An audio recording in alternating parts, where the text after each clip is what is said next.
and absolutely it is going to be a great movie. And Ramya, very good luck and congratulations. You have done a great job. And absolutely ఇంత ధైర్యంగా ఇలా cinema చేయడం అనేది చాలా అభినందించవలసిన విషయం. And especially నేను దానికి admire అయ్యాను. So when you showed me the picture I literally able to cry. Was really tears came out the moment when you showed me.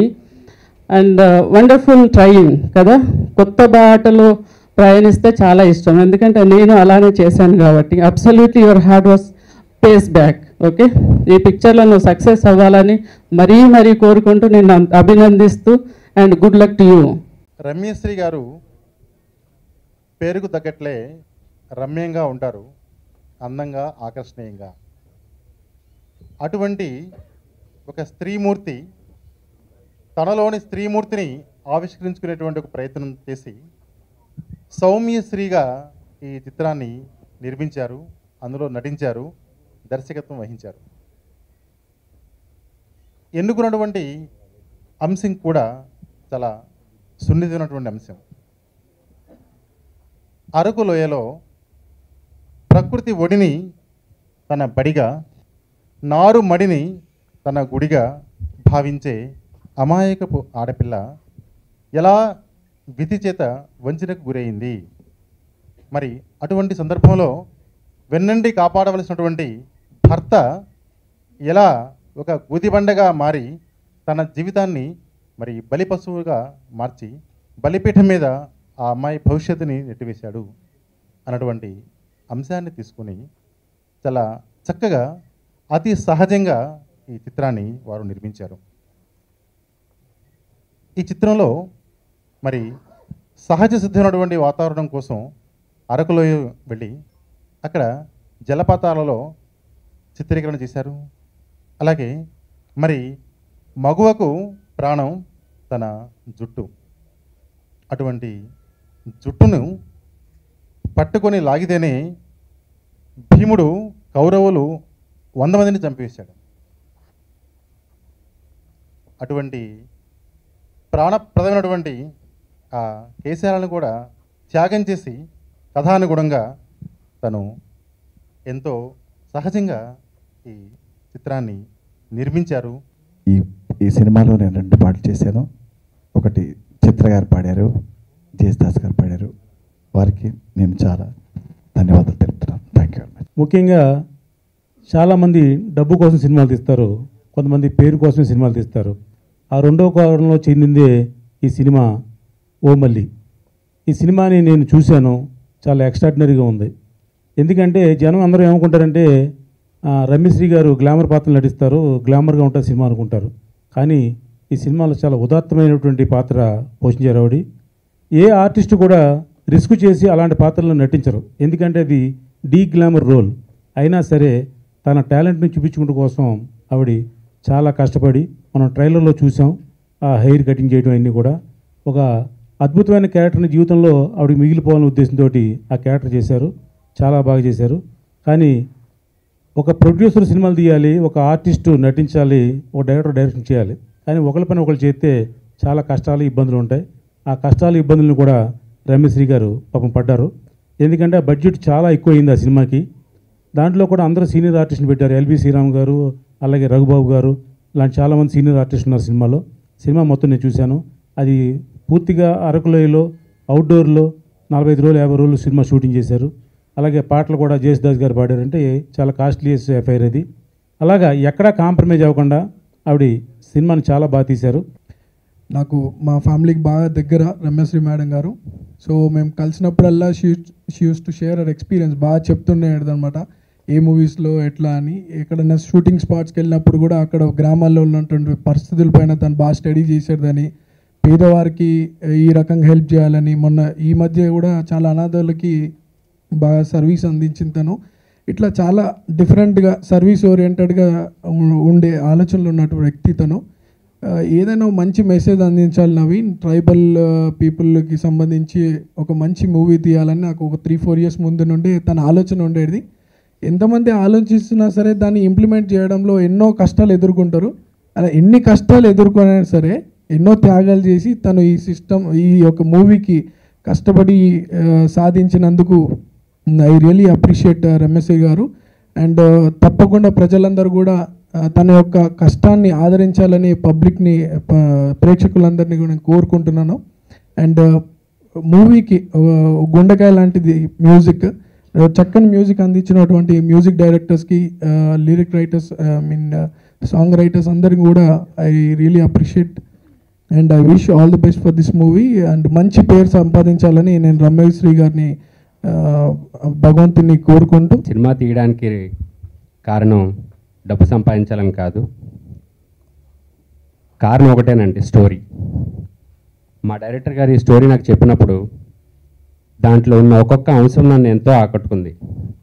So ఈ సినిమా నాకు డబ్బు సంపాదించబడుతుందో లేదో తెలియదు, కానీ యాజ్ ఎ ఫస్ట్ మూవీ ప్రొడ్యూసర్గా నాకు పేరు మాత్రం తెచ్చిపెడుతుందని నేను ఆశిస్తున్నాను. అండ్ షూటింగ్ స్పాట్లో ఒక 45-50 రోజులు, అదొక మంచి వింటర్ సీజను. ఆ సీజన్లో ప్రతి ఒక్కరు మా ఎంటైర్ టీమ్ 24 ఫ్రేమ్స్ పొద్దున్న 4 గంటలకి 5 గంటలకి లేచి ఆ చలిలో లొకేషన్స్కి వచ్చి ప్రతి ఒక్కరు ఎంతో కష్టపడి షూటింగ్ని పూర్తి చేసామండి సింగిల్ షెడ్యూల్లో. సినిమా చాలా బాగా వచ్చింది. ఆల్రెడీ మేము ప్రివ్యూ చూడడం కూడా జరిగింది. సో కంపల్సరీ ఇది తెలుగు ప్రేక్షకులకి నచ్చుతుందని, వాళ్ళు మా ఈ సినిమాని ఆదరిస్తారని కోరుకుంటున్నాను. అట్ ద సేమ్ టైం మా టీం వర్క్ అండి, మా కెమెరామెన్ దత్తు గారు, ఆయన చిరంజీవి గారితో 6-7 సినిమాలు చేసిన అనుభవం ఉంది. సో ఆయన ఎక్స్పీరియన్స్ అంతని మా సినిమాకి ఎంతో బాగా అందించారు. అండ్ మా డైరెక్టర్ గారి విషయానికి వస్తే, ఆవిడకి ఇది ఫస్ట్ సినిమా అయినా కూడా ఆవిడ ఫస్ట్ సినిమాలో డైరెక్షన్ చేయలేదు, ఎంతో అనుభవం ఉన్న వ్యక్తిగా చేశారు ఆవిడ. సో ఫస్ట్ ఆఫ్ ఆల్ ఆవిడకి నేను నా కృతజ్ఞతలు తెలుపుకుంటున్నాను. అండ్ మా మ్యూజిక్ డైరెక్టర్స్ కృష్ణ గారు అండ్ సునీల్ కశ్యప్, ఆయన ఇక్కడ లేరు, చెన్నైలో ఉన్నారు, సో ఆయన రాలేకపోయారు. అట్ ద సేమ్ టైం మా లిరిక్ రైటర్స్, వీళ్ళందరికీ నా ధన్యవాదాలు తెలుపుకుంటున్నాను. నా ఓ మళ్ళీ సినిమాలో ఒక జీవితం ఎంత, ఒక మనిషికి ఎంత జీవితం ఉంటుందో అంత జీవితం గురించి ఈ సినిమాలో చూపించడం జరిగింది. ఈ సినిమా కోసం నేను ఎంత కష్టపడ్డాను అనేది చాలామందికి ఈ పోస్టర్స్ కానీ లేకపోతే ఇంతకు ముందు వచ్చిన నా ట్రైలర్స్ కానీ మీకు చెప్తూ ఉంటాయి. ఈ సినిమా కోసం నేను ఎంతో పీక్లో ఉండి ఎన్నో సినిమాలు, ఒక 7-8 భాషలు చేసి చాలా బిజీగా గ్లామర్ క్యారెక్టర్లు చేస్తూ ఈ సినిమా కోసం నేను ఆల్మోస్ట్ 2.5 years నుంచి ఒక టైంని సాక్రిఫైస్ చేశాను అని అంటే మీరందరూ నమ్మాలి. నేను చెప్పింది,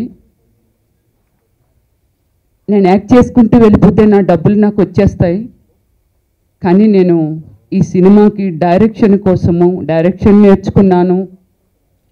అలాగే ఈ సినిమాని నేనే మేకింగ్ చేయాలి అని అనుకొని నా బ్రదర్ని రిక్వెస్ట్ చేసి, నాకు ఒక మంచి కథ ఉంది ప్రశాంత్, ఈ సినిమాను నువ్వు చెయ్యాలి, ఎవరైనా అయితే ఏమైనా డిస్టర్బ్ చేస్తారేమో, మధ్యలో వదిలేస్తారేమో, మీకు తెలుసు ఎన్నో ఓపెనింగ్స్ అవుతుంటాయి, మూవీస్ ఆగిపోతూ ఉంటాయి, అలాగే మధ్యలోకి వస్తుంటాయి, ఆగిపోతూ ఉంటాయి.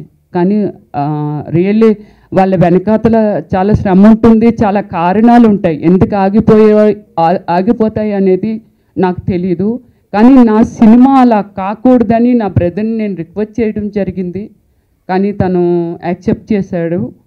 నేను తప్పకుండా చేసి పెడతాను, నువ్వు స్టార్ట్ చెయ్యి అని చెప్పి నాకు ధైర్యం చెప్పాడు.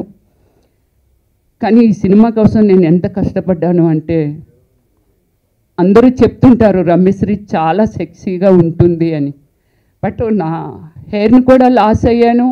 సేమ్ టైము ఈ సినిమా కోసం వింటర్ సీజన్ అరకులో మీకు ఎలా ఉంటుందో మీకు తెలుసు, చలికాలంలో మంచు పడుతూ ఉంటుంది, చాలా ఫాగు.